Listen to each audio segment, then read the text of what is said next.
네, 시청자 여러분 안녕하십니까. 1월 6일 증시전략센터 최은정입니다. 오늘 소환입니다. 대한이 소환집에 가서 얼어 죽었다라는 속담이 있을 정도로 우리나라는 소환 무렵에 추위가 절정에 달하는 일이 많은데요. 아니나 다를까 오늘 아침 기온이 어제보다 5에서 10도가량 뚝 떨어졌습니다. 추위도 추위지만 길이 많이 미끄러워서 골절 사고가 빈번하게 발생하고 있다고 하니까요. 건강관리에 유념하셔야겠습니다. 내일은 오늘보다 더 추워진다고 합니다.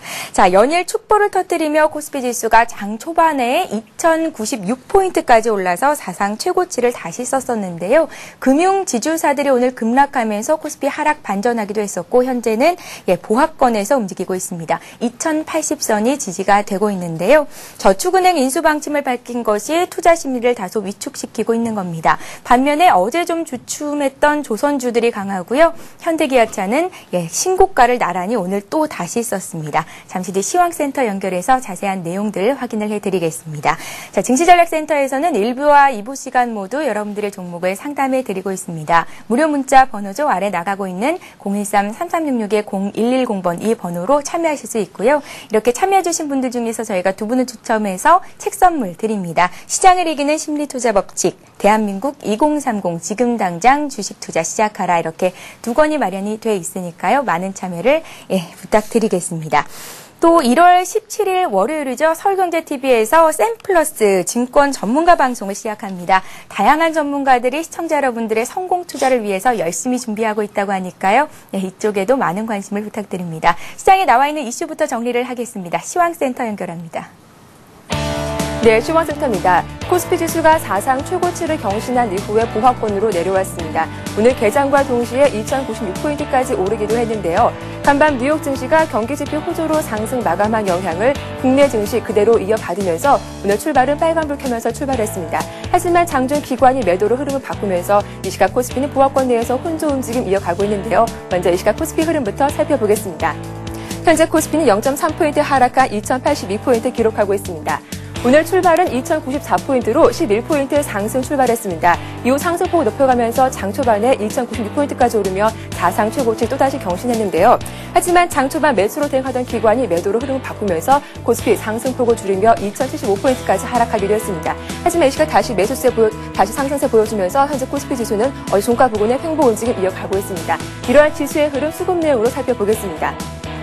현재 외국인이 5거래 연속 매수 우위를 기록하면서 상승세 보여주고 있습니다. 매수세 보여주고 있습니다. 현재 외국인 1,300 넘는 물량 매수하고 있는 가운데 오늘 장 초반 매수하던 기관 매도로 돌아서면서 392억 원 매도하고 있고요. 오늘 개인이 500원 넘게 매도 우위를 보여주고 있습니다. 이어서 코스닥 흐름 살펴보겠습니다. 오늘도 코스닥은 코스피 대비 더 견조한 모습 보여주고 있습니다. 6거래일째 코스피 대비 더 강한 흐름 이어가고 있는데요. 현재 코스닥은 4포인트 오른 528포인트 기록하고 있습니다. 오늘 코스닥 지수는 527포인트로 상승 출발했습니다. 이후 상승폭 높여가면서 529포인트를 터치하면서 530포인트 회복에 대한 기대감이 나타나기도 했는데요. 하지만 개인과 기관의 매도가 나오면서 오늘 장 초반 525포인트까지 내려가기도 했습니다. 하지만 이 시각 다시 상승세 이어가면서 520포인트 후반에 머물러 있습니다. 수급 내용 자세하게 확인해 보겠습니다.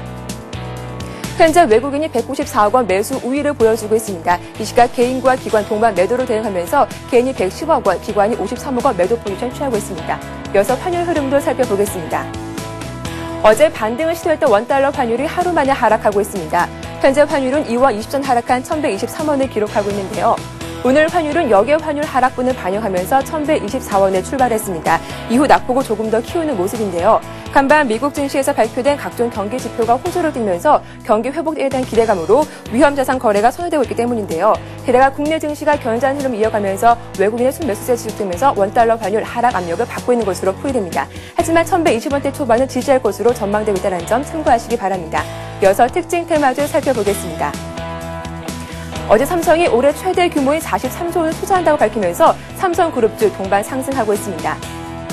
현재 삼성전자를 제외한 나머지 종목들 1% 내지 2% 이상 오르고 있는데요. 장 초반 빨간불 들어오던 삼성전자는 이 시각 0.6% 약 보합권을 돌아섰고요. 삼성 SDI와 삼성중공업, 제일모직이 2% 이상 오르고 있습니다.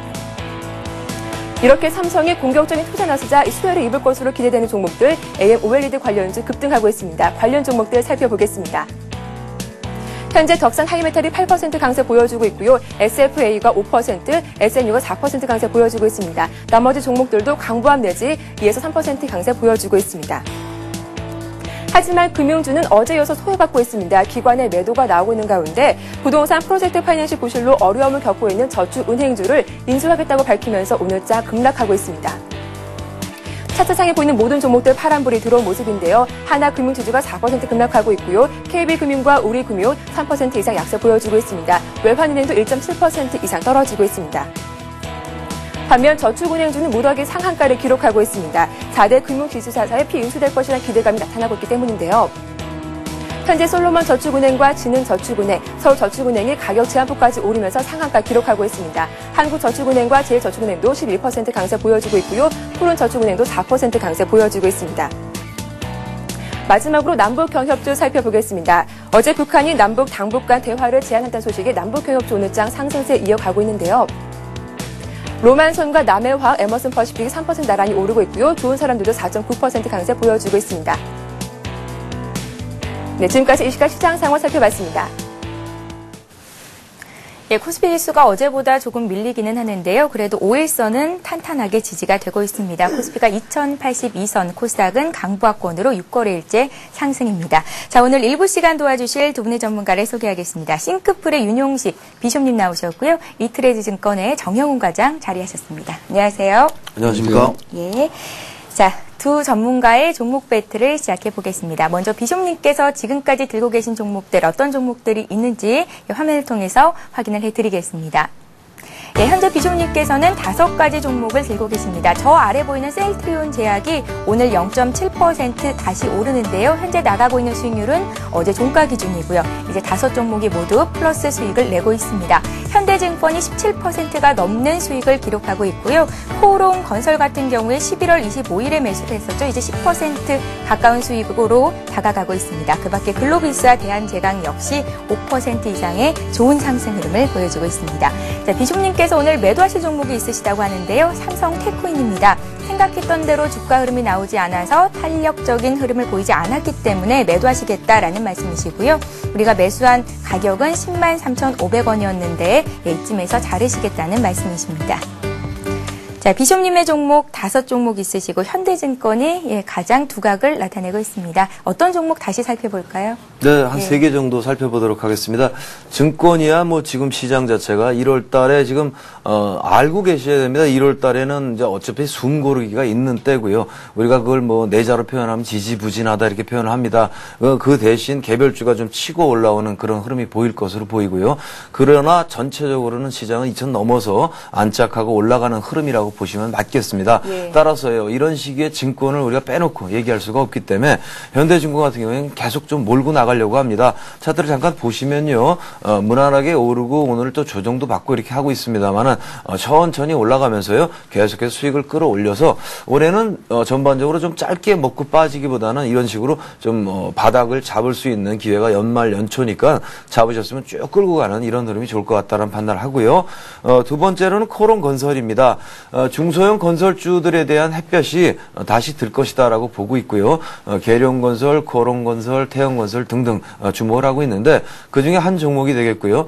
수익성은 초반에 바닥에서 출발할 땐 느립니다. 그래서 뭐 파닥파닥 오르는 그런 개별처럼 움직이지는 않지만요, 무난한 상승을 보일 것으로 보이고요. 일단 사흘 전에 이제 어느 정도 보시면은 이제 덩어리 위로 올라서서요, 숨 고르기가 끝났다라고 보입니다. 숨 고르기 과정은 뭐 거래량이 바닥을 찍는 걸 보면 되겠는데요. 오늘 거래 바닥을 찍고 있고요. 따라서 여기서 다시 올라가면 이제 속도가 좀 빨라질 거로 보기 때문에 이 종목 역시 계속 밀고 나가도록 하겠습니다. 세 번째는 이제 코오롱건설하고요. 글로비스? 예, 글로비스를 좀 말씀드리도록 하겠습니다.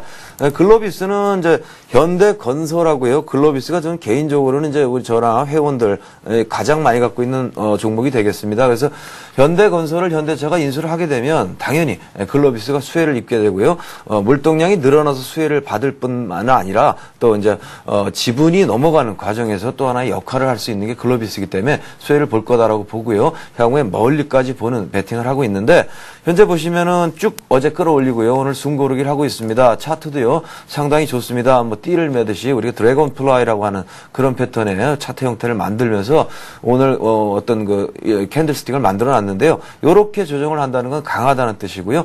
계속 올라갈 것으로 봅니다. 무난하다고 판단하기 때문에 계속 30만 원 정도 목표를 두고 갈 것이고요. 삼성테크는 오늘 제가 손절을 하게 되는데요. 사실은 전에 말씀드린 대로 이 종목은 지금 현재 박스권 하단입니다. 그래서 이제 출발 전에 박스권 상태에서 여기 박스권 상태를 왔다리 갔다리 하고 있는 그런 패턴일 뿐 매도를 할 상태는 아니거든요. 사실은 근데 이제 아무래도 운영의 묘를 위해서 파는 거니까 쥐고 계신 분들은 좀 더 추가 매수하시거나 박스권은 지금 요 10만 원 전후 가격대에서 위로 10만 8천 원이 되겠습니다. 그 사이를 왔다리 갔다리 하고 곧 이탈할 거로 보이거든요. 아마 1월 20일경부터 출발할 거로 보이는데 그렇게 되면은 적어도 15만 원은 갈 수 있습니다. 밑으로 밀리는 종목 아니니까 좋은 종목으로 알고 계속 가져가시면 되겠습니다. 예, 비숍님의 5가지 종목 받습니다. 자, 글로비스 같은 경우에는 현대차 그룹의 물류 운송을 담당하고 있는데요. 현대건설이 현대차 그룹으로 인수가 될 경우에 글로비스 역시 더 많이 주가가 오를 수 있겠다라는 말씀이셨고 어제 글로비스가 5% 이상 급등을 했었습니다. 오늘은 쉬어가는 모습 그렇지만 홀딩하시겠다라는 말씀이십니다. 자, 이번에는 정혜원 과장님의 포트폴리오를 살펴보겠습니다. 4가지 종목을 들고 계시고요. 오늘 2종목을 차익 실현하십니다. 정혜원 과장께서는 호남석유와 제일모직, LG화학, 현대백화점 이렇게 4종목 들고 있는데요. 수익이 굉장히 좋습니다. 호남석유와 제일모직, LG화학 세 종목이 모두 오늘 사상 최고가가 장중에 나왔습니다. 호남석유가 오늘 1% 추가로 더 오르는데요. 지난 4분기 사상 최대 분기 매출을 달성할 것이다 라는 뉴스가 전해졌고요. 제일모직 같은 경우에도 역시 오늘 장중 신고가를 돌파했습니다. 수익은 11%가 넘어가고 있습니다. LG화학이 8% 수익인데 LG화학 역시 어제 6% 급등을 했었죠. 세 종목이 나란히 아주 좋은 흐름을 보이고 있습니다. 현대백화점만이 현재 수익이 마이너스가 나고 있는데요. 다시 한번 상승으로 턴 준비를 하고 있다고 봐도 좋을 것 같습니다. 자, 이제 매도하실 종목을 살펴봐야겠죠. 2종목 있습니다. 현대중공업인데요. 오늘 조선주가 강합니다. 현대중공업이 3% 이상 오르고 있는데 이쯤에서 수익을 차익 실현하시겠다라는 말씀이시고 17% 오늘 3% 더 오르면서 지금까지 들고 계신 분들은 우리 정혜원 과장님의 종목으로 한 20% 수익이 나셨을 겁니다. LG도 매도하시겠다라는 말씀이신데요. 우리가 매수한 가격 부분에서 어제 종가가 나왔습니다. 정혜원 과장님, 현대중공업 조금 아쉽지 않은가요? 예. 지금 신고가를 계속 갱신을 하고 있는 그 세 종목하고 현대중공업하고의 차이점을 본다라고 하게 되면은 예.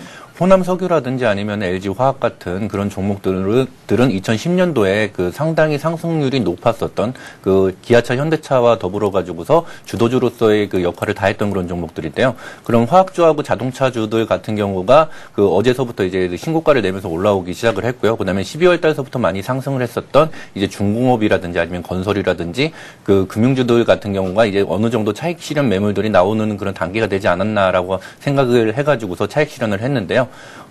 일단은 그 지금 현재 12월 달에 올라왔던 종목들의 그 면면을 살펴본다라고 하게 되면은 4분기 이후에 1분기에 좀 실적이 좋을 거다라고 하는 그런 기대감들이 많이 그 작용을 했었는데 1월 13일 이후서부터 이제 그 4분기에 대한 실적들이 실제로 발표를 하게 됩니다. 그렇게 되면은 이제 뉴스 이펙트라고 해가지고서 나온 실적을 가지고서 기대감 때문에 올라갔는데 그거를 검증하는 그런 단계가 되기 때문에 아마도 그 12월 달에 그 뒤늦게 한 사이클을 탔던 그런 종목들은 차익 실현 매물들이 나오고 그다음에 또 지수상으로다가 2100선을 한 번에 뚫는다라고 하는 것들보다는 지수상에 어떤 정도 부담이 있을 거다라는 그런 생각 때문에 뭐 시가총액 큰 대형주인 현대중공업에 대해서 차익 실현을 했습니다. 그 차트를 보면서 말씀을 드린다라고 하게 되면은 현대중공업이 그 대형주의 그 상승 모습을 가장 뭐 잘 보여주고 있는데요.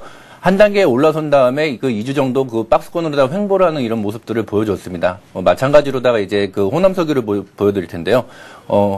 호남석유 같은 경우, LG화학하고 제일모직을 보여드리도록 하겠습니다. LG화학 같은 경우도 이제 한 단계 레벨업이 되는 그런 단계인데, 현대중공업하고 마찬가지로다가 한 1주 정도 더 추가적으로 상승을 한 이후에 또 한 1개월 내지 2개월 정도의 좀 그 박스권 흐름이 나오지 않을까라고 하는 그런 예상을 하고 있습니다. 그렇기 때문에 화학주 들고 계신 분들은 좀 더 기다려보시는 게 좋으실 것 같고요. 제일모직 마찬가지로다가 지금 신고가를 갱신하는 그런 모습들인데요. 삼성이 어떤 이제 투자에 대한 그런 계획들이 구체화되면 될수록 제일모직 같은 경우에는 그거에 대한 좀 이익에 대한 기대치들이 많이 높아질 것 같습니다. 그렇기 때문에 지금 현재 상황에서도 추가적으로 한 단계 더 레벨업 될 가능성이 높다라고 생각을 하고 있기 때문에 좀 계속 보유하시는 게 좋으실 것 같습니다. 예. 정혜원 과장님께서 들고 계신 종목들 다시 한번 짚어봤습니다. 자, 이렇게 해서 비숍님과 정혜원 과장님의 포트폴리오를 살펴봤고요. 이번 시간은 또 전문가께서 오늘 새롭게 추가하실 종목이 있다 하시는데 어떤 종목인지 얘기를 좀 들어보겠습니다. 정혜원 과장님이 두 종목이 있기 때문에 먼저 한 종목을 들어봐야 될 텐데요. 정혜원 과장님 좀 전에 말씀하시기를 이제 코스피가 2100을 넘어서 강하게 올라가는 것보다는 조정이 좀 나올 수 있겠다라는 말씀이시잖아요. 예, 그렇습니다. 그런 관점에서는 어떤 종목을 공략하는 게 맞겠습니까? 예, 일단은 지금 현재 오늘도 뭐 이제 AM, OLED 관련주들이 많이 올랐던 것처럼 그 중소형주들로다가도 좀 온기가 지금 들어오고 있는 그런 상황입니다. 그래가지고서 그렇다라고 하게 되면 1월 달에 어떤 중소형주들을 선택을 해야 될 것인가에 대한 고민들을 많이 하실 텐데요. 그런 측면에서 중소형주들을 이제 고르는 어떤 그런 팁에 의거를 해가지고서 종목을 선정을 해봤습니다. 첫 번째 종목으로다가는 성광밴드를 선정을 했는데요. 아시다시피 성광밴드는 이제 조선 기자재 관련주, 그다음에 풍력 관련주 이렇게 연결이 돼 있습니다. 중공업주들하고 그다음에 건설주들이 올라갔을 때 모멘텀이 됐던 거는 해외에 대한 플랜트 수주가 상당히 증가를 했기 때문에 올라갔다라는 그런 모멘텀으로 대형주들이 먼저 올라갔는데 그거에 대비해가지고서 거기에 기자재를 납품을 하고 있는 이런 코스닥의 풍력 관련주들이나 아니면 조선 기자재 관련주들은 그다지 상승이 폭이 높지가 않았습니다. 그렇기 때문에 그런 현대중공업이 어느 정도 이제 현대중공업을 비롯한 이제 플랜트 관련주들이 좀 쉬어간다라고 했을 때 그런 온기들이 코스닥에 있는 부품 관련주들로다가 올라오지 않을까라고 하는 그런 측면에서 골라봤는데요. 일단 차트를 보면서 말씀을 드리도록 하겠습니다. 어제 그저께 보시면은 장대 양봉을 보이면서 기술적으로다가도 상당히 좀 좋은 모습들을 이렇게 보여주고 있는데요. 기관의 매수세로 인해 가지고서 한 단계 좀 레벨업이 된 그런 상황입니다. 지금 현재 상황에서는 전에 있던 11월 달에 고점에 대해서 지금 멈춰 있는 이런 상황인데요. 시간이 지나면서 추가적으로 상승을 한다라고 하게 되면 아마도 28,000원 선까지는 한 단계 더 상승을 하고 난 이후에 좀 쉬어가는 그런 과정이 나오지 않을까 생각을 하고 있기 때문에 약 2주 정도의 기간을 가지고서 한 28,000원까지 목표가를 잡고서 지금 현재 가격대에서 매수를 하신다라고 하게 되면은 그렇게 괜찮은 그런 투자가 되지 않을까 생각이 됩니다. 예, 목표가, 손절가, 매수가 다시 한번 정리를 좀 부탁드릴게요. 예, 일단 목표가는 전 고점 11월달 고점인 28,000원대 선이고요.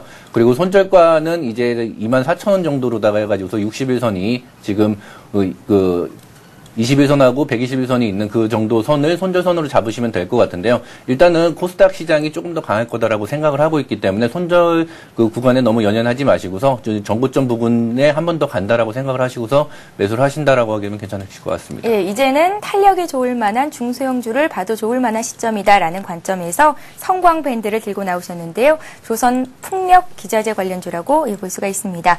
한 종목 들어봤고요. 다음 종목 듣기 전에 비숍님께서 오늘 들고 나온 종목에 대한 얘기를 들어보겠습니다. 비숍님은 관점이 좀 어떠신가요? 대형 우량주 올라가고 있는 종목을 공략하라 아니면 중소형주를 다시 잡아보자. 저는 작년 말부터 대형 우량주는 좀 조정 받고 가야 된다고 말씀드리고 있고요. 금년 1월 달은 중소형주가 아무래도 당분간 배턴 터치를 할 것으로 봅니다. 그리고 한 1월 20일경이 좀 지나면요. 대형 이렇게 기관이 많이 사서 올렸던 종목 말고요. 12월부터 조정을 좀 받았던 종목부터 바톤이 이어서 꾸준히 상승을 이어질 거로 보이기 때문에 지금은 중소형 개별주가 맞습니다. 현재는.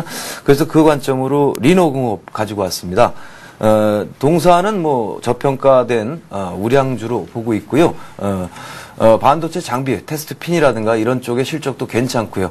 ULS 케어 사업이 또 쓰이는 또 테스트 장비도 만들고 있습니다. 그런 부분도 좋을 뿐더러 우리가 상당히 저평가된 가치주에 대한 그런 판단을 올해부터 좀 할 필요가 있는데요. 저퍼주, 그러니까 퍼도 한 5배 정도밖에 안 되는 상태고요. 유보율이 한 2000%가 넘고요. 부채도 거의 없고 이 얘기를 쭉 나열해서 정리를 하면 상당히 저평가된 우량 가치주다 이렇게 말할 수 있겠습니다. 우량 가치주는 바닥에 있으면 올라가기가 어려운데요. 차트를 잠깐 보시면 신고가를 공교롭게도 이제 막 넘으려는 한 타이밍을 잡았습니다. 밑에서 잡으면 이제 속도가 느리기 때문에 답답하고요. 이런 경우엔 지금 신고가를 넘고 있는데 지금 현재 16,550원입니다. 제가 이제 뽑아서 여기를 오는 동안 올라갔기 때문에 매수 타임이 조금 어그러졌습니다만은 16,000원에서 16,500원 사이, 그러니까 16,500원 이하에서 매수를 하시면 좋을 것 같습니다. 그리고 손절 가격은 15,300원 3,500원 정도 설정하시고요. 목표가액은 2만 원 위쪽으로 설정을 하고 이렇게 접근하신다면 현재로서 명확하게 말하면 2만 5천 원까지도 폭발이 되겠다라고 보는 게 오버슈팅 상태에다가 저평가 상태에다가 또 중소형 개별주라는 분위기 모두가 잡혀버리면은요, 오버슈팅 종목은 빠릅니다. 그래서 한 2만 5천 원까지도 목표가 성공할 수 있고요.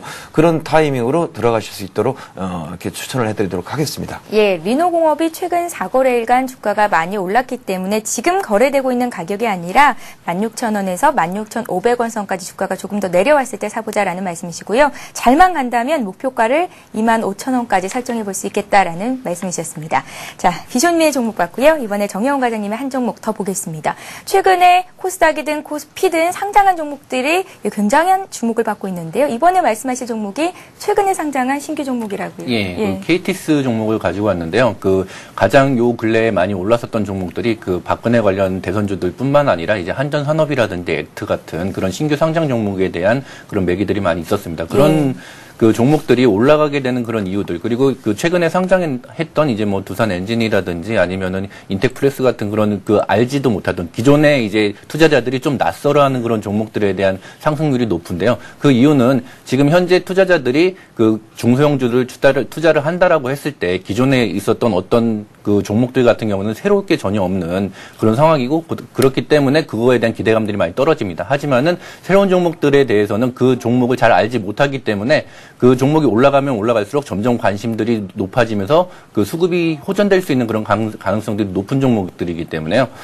KTX 같은 경우는 설명드린다라고 하게 되면 114 그 KT의 자회사로서 그 114가 분사된 그런 회사라고 보시면 됩니다. 그래가지고서 지금 현재 하고 있는 것들은 이제 컨택 서비스다라고 하는 그런 측면에서 이제 앞으로다가 그 대행을 해주는 그런 영업이 확장이 돼가고 있는 그런 단계고요. 또 하나는 이제 그 병원하고 연계를 해가지고서 요 헬스케어 사업들을 추진을 하고 있습니다. 그런 신규 성장 모멘텀들이 있고요. 지금 1년에 100억에서 200억 정도 그 벌어들이고 있는 그런 우량한 회사이기 때문에 지금 현재 그 공모가에서 그다지 크게 올라오지 않았다라는 그런 측면의 가격 메리트가 좀 있는 것 같습니다. 차트를 보면서 말씀을 드린다라고 하게 되면은 차트가 상당히 좀 그 짧은데요. 그 상장된 지 얼마 안 돼서 그렇습니다. 지금 현재 신고가 부분에 있는데 매수 가격으로다가는 3,800원 지금 현재 가격 수준의 5일선 정도 괜찮다라고 생각을 하고 있고요.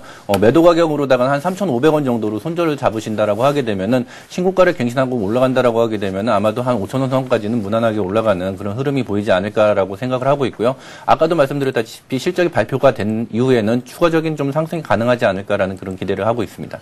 예, KTS는 KT 자회사로 거래소에 상장이 된 종목이고요. 매수가는 3,800원에서 4,000원대, 지금 3,800원 초반대에서 거래가 됩니다. 이 가격대 괜찮겠다라는 말씀이셨습니다. 자, 이렇게 해서 비숍님과 또 정혜원 과장님이 들고 나오신 새로운 종목까지 살펴드렸습니다. 전문가와 함께 매매를 하시고자 하시는 분들은 말씀하셨던 그 매수가와 목표가, 손절가를 잘 메모해 두셨다가 장중에 빠르게 대응을 해보시기 바랍니다.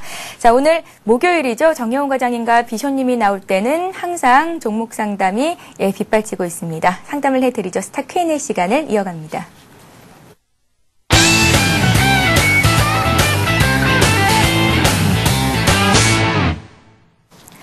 스타 Q&A 시간을 시작합니다. 스타 Q&A 시간에는 013-3366-0110번으로 들어온 여러분들의 종목을 상담해 드리고 있습니다. 무료 문자 번호고요. 상담 요청하신 분들 중에서 저희가 또 두 분 추첨해서 책 선물 드리니까요. 많은 참여를 기다리고 있겠습니다. 자, 먼저 상담해 드릴 종목은 1087님의 종목 GS 홈쇼핑인데요. 11만 5천 원에 30% 가지고 계시다고요. 3개월가량 보유를 할 예정이라고 앞으로의 전망 그리고 목표가 알고 싶습니다 하셨습니다. 네, 3개월 정도 보유하실 목표가는요, 18만 원 정도 제시해 드립니다. 18만 원이요? 네, 그렇습니다. 그게 이제 이전에 그 최고점이 18만 원이기 때문에 이렇게 말씀을 드린 거고요. 3개월이라면 그 안에 내부 설계를 좀 해드리면 15만 원 당연히 저항이 있고 차트 보면서 얘기하겠습니다.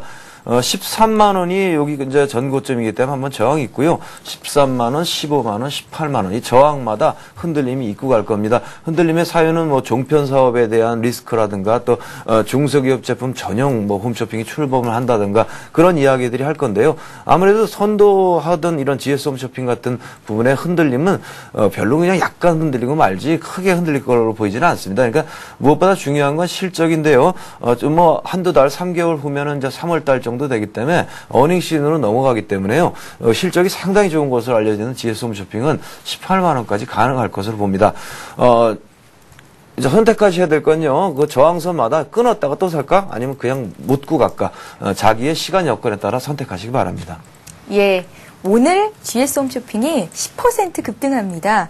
예, 12만 6,200원 선에서 거래가 되는데요. 목표가 18만 원까지 기다려봐도 되겠다라는 말씀이셨고요. 자, 이번에 볼 종목은 다날입니다. 다날을 2387님께서 15,500원에 사셨고요.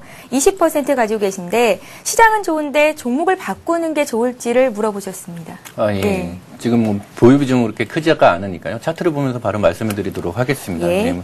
9월 달에 이제 그 한 단계 상승을 했었던 그런 측면들은 이제 미국 시장 진출에 대한 그런 기대감 때문에 좀 올라갔었고요. 실제로 진출을 하고 난 이후에 차익 실현 매물 때문에 한 단계 좀 떨어진 그런 측면들이 있습니다. 그래서 이런 그 다날 같은 코스닥 종목들이 상당히 많습니다. 그렇기 때문에 지금 현재 그 나오는 뉴스로다가 유럽 시장에 진출을 했다라고 하더라도 그렇게 큰 모멘텀으로다가 작용을 하고 있지 못한 그런 상황인데요. 하지만은 지금 어느 정도 12,000원대에서 13,000원대에 그 바닥을 다지고 있는 그런 모습이기 때문에 만약에 지금 다날을 팔아가지고서 지금 현재 잘 올라가고 있는 그런 종목으로 갈아탄다라고 이렇게 생각을 하신다라고 하게 되면은 그 종목이 어떤 종목일지는 좀 모르겠지만은 그 먼저 올라갔던 종목들이 쉬고 그다음에 이렇게 못 올라갔던 그 코스닥 종목들이 한순간에 좀 한 일주일 사이에 크게 올라가는 그런 경우가 생길 수도 있기 때문에 비중이 많지 않기 때문에 지금 다날 같은 경우는 실적이 발표가 되면 오히려 지금 현재 바닥권을 좀 탈출할 가능성이 높다라고 생각을 하고 있습니다. 그래가지고서 나쁜 회사가 아니기 때문에 좀 더 기다려 보시는 게 좋지 않을까 생각을 합니다. 예. 디램 가격이 이제 바닥을 찍었다고 하죠. 하이닉스의 최근의 상승이 아주 놀랍습니다. 하이닉스 문의 들어와 있는데요. 25,000원에 100% 비중 갖고 계신 분, 예, 앞으로의 전략 부탁드린다고요. 항상 좋은 방송 잘 보고 있습니다. 부산에서 문의를 주셨어요. 비숍님. 네. 하이닉스를 사셨는데요. 일단 수익이 나고 계시거든요. 예. 뭐 타이밍 좋습니다. 연말에는 하이닉스를 사는 게 좋겠다라는 말씀 저도 많이 드리고 그랬는데요. 이거는 뭐 삼성전자는 많이 잘 가는데 아무리 디램 가격에 영향이 있다 해도 하이닉스는 너무 낮춰져 있지 않느냐 이런 판단인데요. 연초가 되면서 당연히 대중적인 어떤 인기를 얻고 있는 하이닉스로 물려 들어옵니다. 이유는요. 싸서 들어온다고 보시면 되겠습니다. 싸게 된 이유는 뭐 디램 가격이 아주 떨어졌기 때문이겠고요. 이런 디램 가격은 뭐 3월에 반등한다, 2월에 반등한다 뭐 예상은 있습니다만 바닥인 건 분명한데 아직 돌아서진 못했다. 이렇게 전개를 말씀드리고 차트를 보시면 그런 패턴에서 일단 바닥이라는 그 점에 힘입어서 오르고 있기 때문에 일단요 100% 비중 많이 하시긴 하셨습니다. 오르고 있으니까요 일단 28,000원 정도의 수익 실현을 해주는 거로 설정을 해주시면 좋을 것 같아요. 올라가더라도요 여기서 그냥 뚫고 이렇게 올라가기는 어렵고요. 아무래도 바닥에 싸기 때문에 오른다는 어떤 그런 배경에서는 28,000원이 이제 꼭지다라고 볼 수 있고요. 당연히 이제 디램 가격이 정말 받쳐주고 돌아서고 국제 디램 가격이 올라가기 시작한다면 다시 올라갈 수 있는 힘은 없겠지만은 지금 상승은 28,000원 부근에 가면 끊어주시기 바랍니다. 100% 전량 끊어주시면 좋겠고요. 그리고 나서 흔들림을 이용해서 하이닉스 같은 종목은 100% 비중 넣기에는 참 어려운 종목이시고요. 30% 이상은 넣지 않도록 권장해 드리겠습니다. 예. 잘 알겠습니다. 자, 이번에 어떻게 글로비스가 상담이 들어와 있는데요. 비쇼님의 포트에 있는 종목인데 이번에는 정혜원 과장님의 의견을 좀 여쭤보겠습니다. 글로비스를 4152님께서 16만 4,500원에 30% 가지고 계신데요. 어떻게 대응을 해야 될지를 알려주십시오 하셨습니다. 예. 마찬가지로다가 글로비스는 비숍님의 의견하고 동일하게 뭐 중장기적으로 다 상당히 좀 괜찮은 그런 종목이다라고 생각을 하고 있고요. 그다음에 다소 높은 가격에서 좀 사신 것 같은데요. 예, 그런데 지금 현재 한 15만 9천 원 정도면은 매수 가격 근처에서 있고 아마도 특히나 이제 기아차나 현대차가 신고가를 갱신하면서 올라가는데 글로비스가 못 올라가가지고서 좀 조바심이 나지 않나라고 하는 그런 상황이신 것 같은데 시간이 지나가면서 아마도 이제 현대건설 인수뿐만이 아니라 이제 지주사 개편의 논의들이 계속적으로 일어난다라고 하게 되면은 아마도 어느 순간에 그 기아차나 현대차가 올라갔던 그런 그 상승폭을 따라잡는 그런 시기가 있지 않을까라고 생각을 하고 있습니다. 그렇기 때문에 그 완성차 업체하고 비교를 해가지고 너무 조급하게 생각하지 마시고 좀 더 기다려보시면 괜찮은 결과가 나오지 않을까 생각이 됩니다. 예, 알겠습니다. 자, 이번에 삼성정밀화학 봐드릴게요. 삼성정밀화학을 59,200원에 20% 가지고 계신데요. 6844님의 종목입니다. 왜 빠지는지 모르겠다고요? 부산에서 문의를 하셨어요? 네, 예. 왜 빠지냐면 너무 이격이 벌어졌습니다. 그러니까 뭐 뭐 좋은 재료들이 워낙 많은 회사다 보니까요. 폴리실리콘 사업도 하고 뭐도 하고 또 삼성그룹의 움직임에도 영향을 받고요. 신소재 사업도 있고 2차 전지 내부에 들어가는 물건도 만들고 잘 나가고 있는 그룹에 잘 나가는 회사이기 때문에 너무 많이 이격 벌어지게 올라갔거든요. 그러니까 연말이 되고 연초가 되고 그러면 너무 높은 종목에 대한 이격이 너무 벌어진 종목에 대한 매도가 나오기 마련이고요. 또 그동안 소외받았던 종목에 대한 새 마음으로 매수가 들어오기 마련이고 그런 시점을 지나고 계시거든요. 일정 부분 밀리는 겁니다. 차트를 좀 보시면요. 그 얘기를 듣고 이렇게 보시면 이 아래 뭐 초록색으로 쭉 거놓은 금이 60일선입니다. 그 60일선 정도까지 조정받겠죠. 뭐 간단하게. 그리고 다시 상승 흐름을 탈 것이다. 이렇게 보시면 되겠고요. 제가 이렇게 여유롭게 말한 이유는 매수하신 가격이 59,000원이세요. 그러면 뭐 수익이 한참 나고 계신 상황이기 때문에 쭉 끌고 오신 패턴이시고요. 벌써 한 3개월째 아니겠습니까? 성향도 그러시고 그렇다면 뭐 밀리는 거에 대해서 크게 신경 쓰실 건 없고요. 조금 있다가 한 7만 뭐 한 6,000원까지 빠지면 다 빠진 거고 다시 이제 아주 순탄하게 또 올라갈 것입니다. 그렇게 되면 10만 원에서 또 걸려서 또 빠지겠죠. 그리고 또 오르고 결국에는 목표 가액은 한 14만 원 정도 보시고요. 올해 내내 가져가시면 좋을 것 같다. 매수 가격이 워낙 좋으시니까 이렇게 판단하고 있습니다. 야, 14만 원까지 바라봐도 괜찮겠다라는 말씀이셨는데요. 내가 가진 종목이 빠져도 걱정이지만 많이 올랐다가 조정받아도 불안하죠. 예, 상담해 주셨고 상담을 해드렸습니다. 자, 이번에 볼 종목은 효성인데요. 효성을 매수하고 싶다는 의견이세요. 6910님께서 매수하려고 하는데 좋은 말씀 부탁드립니다 하셨습니다. 정혜원 과장님. 예. 차트를 바로 보면서 말씀을 드릴 텐데요. 효성하면은 중공업 부분도 가지고 있고 화학 부분도 가지고 있습니다. 그런데 보시면은 코스피 시장에서 화학주하고 중공업주들은 다 신고가를 갱신을 하고 있는데 효성 같은 경우에는 오르지 못하고 오히려 좀 하락을 하고 있는 그런 모습들인데요. 특히나 이제 엊그저께 보면은 기관에서 한 50만 주 정도 매도를 하면서 4분기 실적이 좀 안 좋은 거 아니냐. 특히나 이제 중공업 부분에 대해서 실적이 안 좋은 거 아니냐라고 하는 그런 우려감 때문에 큰 음봉이 나왔습니다. 그렇다라고 하게 되면은 지금 효성에 대해서 접근을 하신다라고 하게 되면은 이 실적이 악화가 된다라고 하게 되면 얼마나 악화가 되고 그거를 과연 극복을 할 수 있을 것인가에 대한 그런 해답이 나와야 되기 때문에 아마도 시기상으로다가는 4분기 실적이 발표된 이후에 접근을 하시는 게 좋으실 것 같고요. 그렇다라고 하지만은 그걸 먼저 이제 선침해하고 싶다라고 하시면은 가격대로다가는 8만 원대 중장기적인 지지선이 가지고 있고요. 그다음에 아마도 9만 원에서 8만 원 정도 사이까지 조금 기다리셔야 되지 않나라는 생각을 하고 있습니다. 그리고 효성 같은 경우에는 또 이제 중대형주기 때문에 지수가 뭐 또 주춤하는 그런 그 측면이 생긴다라고 하게 되면은 아마도 그 단기간에 조금 더 하락이 있지 않을까라는 그런 예상을 하고 있기 때문에 매수를 고려하신다라고 하게 되면은 너무 높은 가격 말고 좀 9만 원대에서부터 좀 분할 매수하시는 전략이 좋지 않을까 생각을 합니다. 예, 분할 매수로 접근해 보자라는 말씀이셨고요. 자, 삼성 정밀화학을 좀 전에 비숍님께서 상담해 주셨는데 감사하다는 문자가 왔습니다. 자, 이번에 볼 종목은 현대차인데요. 현대차를 문의하신 분의 매수 가격이 92,100원입니다. 현대차가 얼마인지 아시죠? 19만 원 선에서 움직이고 있는데요. 굉장히 많은 수익을 보고 계십니다. 근데 비중이 좀 아쉬워요. 10% 갖고 계신데요. 매도 시점 알고 싶으시다고 8388님께서 문의를 하셨습니다. 현대기아차가 사상 최고가 오늘 장중에 또 찍었습니다. 네. 예. 아무래도 유가도 오르고 뭐 지금 세계 한 5위권으로 알고 있는데요. 점점 순위도 올라갈 겁니다. 여러 가지 영업 환경이 우리 현대차가 뭐 진출해 나가거나 성장해 나가는데 도움이 되는 환경으로 자꾸 도움이 되는 것 같아요. 도요타의 리콜 사태, 또 미국 서브프라임 모기지론 사태, 이 모든 것들이 정말 기적처럼 현대기아차를 세계 수익권에 자동차 업계로 올려놓는 그런 역할을 했습니다. 한마디로 운이 참 좋은 상황을 맞고 있는 회사이기 때문에 계속 오르고 실적도 받쳐주기 때문에 좋습니다. 다만 이제 뭐 현대건설 인수 때문에 자금 부담이 있고 그렇지만 사실은 현대건설 인수는 현대차한테 굉장한 시너지 효과를 일으킬 거라고 보기 때문에요. 주가는 더 올라갈 거로 봅니다. 개인적으로 저도 뭐 한 4만 원대부터 계속 쥐고 있는데 팔 생각이 전혀 없습니다. 지금 시장 자체의 흐름 자체는 이게 부러지는 시점이 시장이 무너지는 시점으로 보시면 맞기 때문에 현재 시장은 계속 좀 더 한 2,800까지는 올라갈 거 봅니다. 그래서 현대차는 가격은 적어도 한 25만 원에서 30만 원까지는 먹고 나오시면 좋겠고요. 비중이 너무 작으시잖아요. 그러니까 현재 패턴에서 위로 이제 20만 원을 넘고 흔들림을 이용해서 슬쩍 조금 더 사주시면 어떻겠느냐 이런 판단을 해보고 있습니다. 예. 현대차를 25만 원에서 30만 원까지 목표가를 설정하신 비숍님의 말씀이셨고요.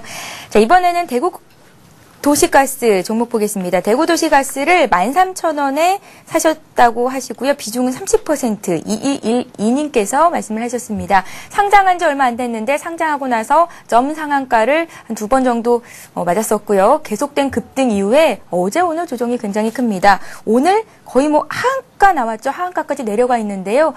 장중 대응하기가 참 쉽지 않은 종목입니다. 이 종목은 어떻게 보면 좋을까요? 예, 지금 마찬가지로다 아까 제가 신규주 상장 종목에 대해서 이제 설명을 드렸는데 왜 올라가는지 모르는데 올라가니까 뭔가 좋은 일이 있으니까 올라가겠지라고 하는 그런 기대 심리를 상당히 자극했던 그런 종목입니다. 그렇지만은 오늘 하한가에서 얘기를 하다시피 실제로다가 대구 도시가스가 어떤 뭐 추가적인 사업을 진행을 해가지고서 어떤 추가적인 이제 미래에 어떤 이익을 취할 것이다라고 하는 그런 기대감들이 전혀 없습니다. 단지 이제 기대를 할 만한 것들은 LPG 가스가 올라가고 뭐 석유가가 유가가 올라감에 따라 가지고서 요금을 더 받는다라고 하는 그런 정도 수준밖에 없는 것 같은데요.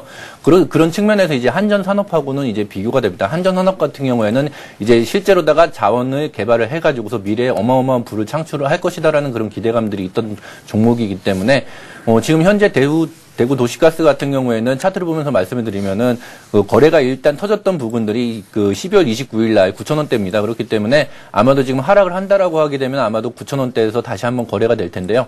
추가적으로 다 13,000원 정도까지 올라가기는 좀 부담이 되고 좀 힘들지 않을까라고 하는 그런 생각이 됩니다. 그렇기 때문에 대구 도시가스에서 어떤 새로운 모멘텀을 줄 수 있는 뉴스라든지 정책 같은 것들을 발표를 하지 않는다라고 하게 되면은 단기간에 올라갔었던 것들은 상당히 좀 지지부진한 앞으로의 주가 흐름을 보일 가능성이 많기 때문에 보유하고 계신 비중에 대해서는 어느 정도 손절을 고려를 해봐야 되지 않나 생각이 됩니다. 예, 알겠습니다. 자, 이렇게 해서 일부 종목 상담은 여기서 마치겠습니다. 자, 이트레이드 증권에서 무료 교육을 실시한다고 하더라고요. 정영훈 과장님께서 강의를 하시는 건지 궁금하고 또 우리 시청자 여러분들께서도 무료 교육을 어떻게 좀 받아볼 수 있는 건지 말씀해 주세요. 예, 저희 이트레이드 증권 실전 투자 아카데미라고 해가지고서요. 주식 투자의 기초서부터 이제 본인이 스스로 설 수 있는 강의를 온라인 오프라인으로다가 진행을 하고 있습니다. 그래서 신문 기사를 참조를 하시면 될 것 같고요. 이트레이드 홈페이지에서도 안내가 가능하니까요. 많은 참여 부탁드립니다. 예, 잘 알겠습니다.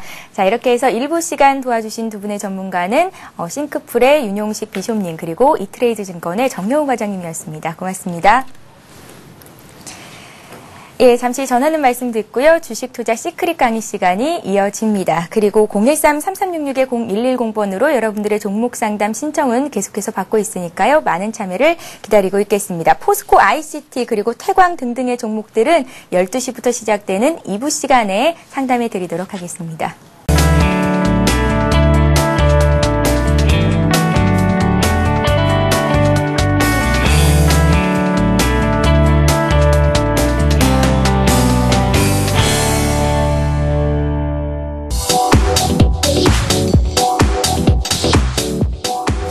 성공을 말하다. 성공 투자를 말하다. 정은성 기대하셔도 좋습니다.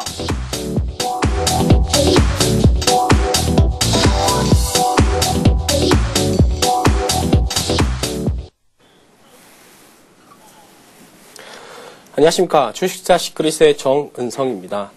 자, 제가 어제는 부도 징후에 대해서 또는 이제 부실기업 진행 과정에 대해서 말씀해 드렸는데 오늘은 기술적 분석을 좀 보완하면서 거래량에 대해서 여러분들과 같이 강의를 진행하도록 하겠습니다. 자, 거래량 같은 경우에는 흔히 우리가 시장의 에너지라고도 이야기를 하고요. 또는 우리가 시장의 그림자라고 이야기를 합니다. 그림자를 잘 살펴보면은 그림자는 어떤 물건이 진행되는 방향으로 따라오는 것을 그림자라고 이야기를 하거든요. 거래량 역시 마찬가지로 주가는 거래량을 따라가는 그림자 역할을 하는 것이거든요. 거래량의 변화에 따라서 주가의 변화가 나타나는 것을 우리가 결국 이제 거래량을 이용했던 실전 매매 기법에서 옮겨놓을 수 있는 그런 상태라고 좀 보시면 될 겁니다. 그래서 주가는 거래량보다 먼저 거래량은 주가보다 먼저 움직이기 때문에 거래량의 움직임에 따라서 우리가 주가가 상승할 것인가 하락할 것인가를 예측할 수 있는 하나의 척도가 된다라고 좀 보시면 되는데 일단 간단하다라고 보시면 될 겁니다. 그러니까 거래량이 상승을 하면은 주가는 이론적으로 상승하는 경우가 많고요. 거래량이 하락을 하면은 주가는 이론적으로 하락하는 경우가 많습니다. 거래량이라는 것은 결국 시장의 관심도를 나타낸다는 것인데요. 누군가가 주식시장에서 누군가가 많이 매수를 해주면은 거래량은 올라가게 돼 있다는 거거든요. 그러니까 시장 참여자들이 그만큼 많아진다는 하나의 어떤 결론들이 나타나는데 아파트의 경우도 똑같다라고 보시면 될 겁니다. 지금은 입지 조건이 어떻고 친환경적이다 이런 것 그런 것들 조건이 만족하지 않으면은 아파트에 대해서 불만은 좀 많지만은 그렇다 하더라도 역세권이 좋다든가 아니면은 뭐 학군이 좋다든가 이런 어떤 입지 조건이 완벽한 아파트가 탄생을 하고 여기에 대해서 브랜드 가치까지 있다라는 어떤 결론들이 나타나면은 이 아파트를 분양받기 위해서 수요자들이 모이게 돼 있는 그런 상태이거든요. 그거하고 똑같은 원리라고 좀 보시면 되는데 주가 역시 마찬가지로 주식시장이 좋아지고 있다 또는 주가가 앞으로도 많이 올라갈 것 같다라는 관심도가 바로 거래량의 척도라고 좀 보시면 되는데 이론적으로 종합주가지수 차트를 보면서 잠시 말씀해 드리도록 하겠습니다. 종합주가지수 차트를 이제 그림으로 잘 살펴보면요. 제가 앞서 말씀드렸지만은 거래량이 상승하면은 주가는 상승한다라고 말씀을 드렸거든요. 이 거래량이 바로 주가의 상승의 어떤 하나의 포인트가 된다라고 좀 보시면 되는데 2009년 3월 달에 주가 포인트를 잘 살펴보면 주가가 지속적으로 꾸준히 상승을 하는 모습들이 나타나거든요. 물론 뭐 주가가 꼭 상승을 한다 그래가지고 일반적으로 뭐 거래량이 무조건 올라간다 그래가지고 주가가 상승하는 것은 아닌데 100% 다 맞는 것은 아닌데 일반적인 현상이 나타납니다. 주가가 지금 현재 꾸준히 상승하는 모습이 나타나고 있는데 이 같은 경우에 거래량을 살펴본다면 거래량도 꾸준히 상승을 하고 있는 그런 모습입니다. 그만큼 시장 참여자들이 많아지면서 또는 관심이 많아지면서 주가가 크게 상승을 하는 경우가 나타나는데요. 반대로 주가가 하락을 하는 경우를 한번 살펴보겠습니다. 주가가 하락하는 경우를 살펴보면은 차트를 통해서 잠시 살펴보면은 주가가 하락하는 경우에는 보통 보면은 거래량이 많이 감소하면서 주가가 하락하는 그런 경우가 좀 많은데요. 이 같은 경우가 좀 많겠죠. 이 같은 경우에는 2008년 4월 달부터 주가가 추가적으로 지속적으로 하락을 했었는데 거래량도 많이 상승이 되고 있는, 하락이 되고 있는 그런 모습이 나타나고 있는 거죠. 그래서 이건 시장에서 그만큼 주식시장이 현재 시점에서의 어떤 관심을 받지 못하고 있다. 투자자들이 떠나가고 있다는 하나의 어떤 좋은 예시를 나타내고 있는 것이거든요. 그래서 인기도가 많이 올라간다 그런다면은 분명히 추종하는 사람들이 많은 그런 이치하고 똑같이 거래량 역시 시장에서는 관심을 많이 받으면 거래량이 지속적으로 올라가면서 가격이 올라가게 돼 있고 반대로 거래량이 줄어들면은 가격이 내려가고 있는 그런 모습인데 자 그러면은 거래량과 주가의 관계를 이용해 가지고 우리가 실전 매매에 좀 대응을 한번 해도록 하겠습니다. 자, 첫 번째로 본다면 첫 번째 예시를 먼저 살펴보면은 주가가 상승하고 거래량도 꾸준히 증가한다. 이 부분에 대해서 우리가 한번 살펴봐야 되는데 주가가 상승하고 거래량이 꾸준히 증가한다는 것은 그만큼 시장에서 관심을 많이 받는 그런 모습이거든요. 그래서 이런 종목들 같은 경우에는 결국 이제 우리가 상승에 베팅을 하라는 말씀을 드리고 싶습니다. 자, 앞서 제가 거래량에 대해서 꾸준히 말씀해 드렸는데 일단은 아파트에 대해서 말씀해 드렸고 제가 모델하우스에 대해서 말씀해 드렸습니다. 그래서 일단은 관심도가 올라가면서 신규 유입이 된다는 것은 시장에서 가격이, 그러니까 거래량이 올라간다는 것은 신규적으로 자금이 유입되면서 이 주식을 누군가가 많이 매수한다는 그런 결론하고 똑같은 건데요. 예시를 한번 잘 살펴보면은, 예시를 보면은 2009년도에 LG화학의 예시를 한번 살펴보도록 하겠습니다. 2009년도 LG화학의 주가를 살펴본다 그런 다음에 차트를 잠시 보시면요. 차트를 보시면 주가가 4월달부터 6월달까지 별 시장에 관심을 못 받고 있는 상황이죠. 근데 8월달 이후로 주가가 이제 급등을 하기 시작합니다. 급등을 하기 시작할 때 무엇이 나타나냐면 거래량 역시 마찬가지로 이 부분에서 같이 거래량의 증가가 나타나고 있는 그런 모습이죠. 그래서 거래량과 주가는 반드시 일치하는 그런 선을 갖고 있는 그런 모습인데 이게 이제 아파트에 비유한다 그런다면은 실수요자가 증가하면서 아파트 가격이 계속 올라가는 거와 마찬가지로 거래량이 증가한다는 것은 주식값이 계속 올라가는 그런 경우가 발생을 하는데요. 두 번째 예시, 두 번째를 한번 살펴본다 그런다면은 주가는 상승하는데 거래량은 서서히 감소한다. 주가는 상승을 하는데 거래량은 서서히 감소한다는 것은 그만큼 시장의 관심도가 줄어드는 그런 어떤 이유라고 좀 보시면 되는데요. 이유는 간단합니다. 백화점에서 하나에 만원했던 가격은 시장에 값어치가 있기 때문에 실수요자가 많아지는데 이 하나에 만원했던 물품이 하나에 3만원이 된다 그런다면은 시장에서의 수요는 줄어들겠죠. 그러니까 가격은 올라가는 데 비해서 거래량이 감소한다는 것은 그만큼 신규 수요가 감소한다는 결정들이 나타나거든요. 이때는 여러분들이 경계를 하셔야 됩니다. 자, 예시를 들어서 간단히 설명해 보면요. 이게 이제 대한항공 주가 차트라고 보시면 되는데 대한항공의 주가 차트에서 2009년도를 잘 살펴본다 그런다면 2009년 3월 달에요. 문제를 잘 살펴본다 그런다면 주가는 많이 올라가는 상태입니다. 주가는 많이 올라감에도 불구하고 거래량들이 이제 이쪽 거래량들이 서서히 여기서 피크는 찍지만은 피크의 거래량은 나타나고 있지만은 그 전에 벌써 거래량이 조금씩 감소하는 현상들이 나타나거든요. 거래량이 지속적으로 감소를 하는 그런 현상들이 나타나면서 주가는 상승을 하는 데 비해서 거래량이 줄어든다. 그러니까 신규 수요가 그만큼 감소하면서 주식이라는 건 간단하거든요. 누군가가 매수를 했을 때, 누군가가 이 주식을 다시 사줄 때 주가의 가격은 올라가는 것이지 시장에서 소외를 받는다 그런다면은 주가는 계속해서 내려가는 그런 일반적인 이치라고 좀 보시면 되거든요. 그래서 주가는 상승하는데 거래량은 서서히 감소한다 그런다면은 여러분들은 반드시 경계, 를 발동하라는 말씀, 즉 이제 뭐 차익 실현을 한다든가 아니면은 신규 매수는 자제라는 말씀 좀 드리고 싶고요. 세 번째는 주가는 하락하고 거래량이 꾸준히 감소하는 경우가 많은데, 주가가 하락하고 꾸준히 감소하는 경우 가장 안 좋은 그런 패턴이라고 보시면 될 겁니다. 주가가 지속적으로 하락을 하고 있는데 거래량이 감소한다. 시장에서 소외를 받는 상태에서도 지속적으로 소외받을 가능성이 크거든요. 자, 그러면 이때는 어떻게 해야 되냐?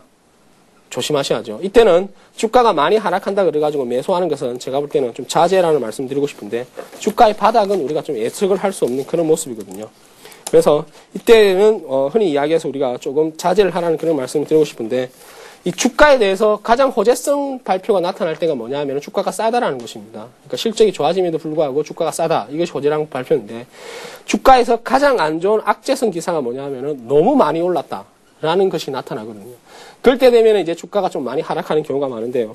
이 역시 제가 예시를 좀 잠시 살펴보면은 2009년도에 미래에셋증권의 예시를 잠시 한번 살펴보겠습니다. 10월달 같은 경우에 잠시 살펴보면은, 자, 2009년 어떻게 했습니까? 7월달부터 10월달까지 주가는 계속적으로 하락을 하는 경우가 많습니다. 지속적으로 쭉 하락을 하는데 거래량도 지속적으로 쭉 하락을 하고 있죠. 단기적으로 본다 그런다면은 주가가 8만 원대에서 7만 원대 또는 6만 원대까지 하락한다 그래가지고 많이 내렸겠다라는 말들이 나타나면서 매수하는 경우가 많은데, 이때를 잘 살펴보면 거래량도 계속해서 줄어들고 있는 그런 모습이거든요. 바닥이 어딘지 알 수 없는 것이죠. 결국 이제 5만 7천 원대까지 하락한 이후에 반등이 나타나는 그런 모습이거든요. 그래서 단기적으로 주가가 많이 하락을 하면서 거래량이 꾸준히 감소한다 그런다면은 거래량이 증가가 나타날 때까지는 기다리시는 전략이 필요하고요. 마지막으로 주가는 하락하는데 거래량이 서서히 증가한다. 이제 3번과 반대가 되겠죠. 망고불변의 법칙이 뭔지 아시죠? 많이 내리면은 분명히 오를 때가 있다는 것이죠. 가장 호재성 뉴스가 뭐냐 하면은 앞으로 실적이 좋아질 것이다. 그런 말들이 나타나면서 결국 이제 주가는 상승의 방향을 나타내고 있는 그런 모습인데요. 역시 예시를 들어서 간단히 한번 살펴본다 그런다면은 하이닉스를 한번 살펴보도록 하겠습니다. 하이닉스 같은 경우에는 우리가 주가 올해 들어서 이제 작년에 가장 많이 올랐던 것이 바로 하이닉스라는 그런 모습인데요. 주가는 하락하는데 거래량이 서서히 증가하는 경우가 이제 발생을 하는 거죠. 이쪽 부분이죠. 이쪽 부분에서 주가는 지속적으로 좀 하락을 하고 있는 그런 모습이죠. 지속적으로 쭉 하락을 하는 그런 모습인데, 이쪽 부분에 비한다 그런다면은 거래량이 지속적으로 증가를 하고 있는 그런 모습이죠. 이것이 바로 바닥권 매수라고 좀 보시면 될 겁니다. 이때는 어떻게 하면 되겠습니까? 무조건 매수를 해야죠. 그러니까 거래량이 줄어든다 그런다면은 무조건 관망을 하시고, 거래량이 높아진다 그런다면 그때는 매수의 전략을 사용하시는 게 좋다라고 좀 보시면 되는데, 이 거래량에 대해서 참 우습게 보는 투자자들이 많은데요. 거래량은 시장의 지표로 활용할 수가 있습니다. 그래서 반드시 보조지표인 거래량을 활용하면서 실전 투자에 접목한다 그런다면은 여러분들은 좋은 수익을 낼 수 있을 것이라고 감히 장담을 해드립니다. 자, 오늘의 시간 여기까지 갖도록 하고요. 저는 다음 시간에 다시 뵙도록 하겠습니다. 감사합니다.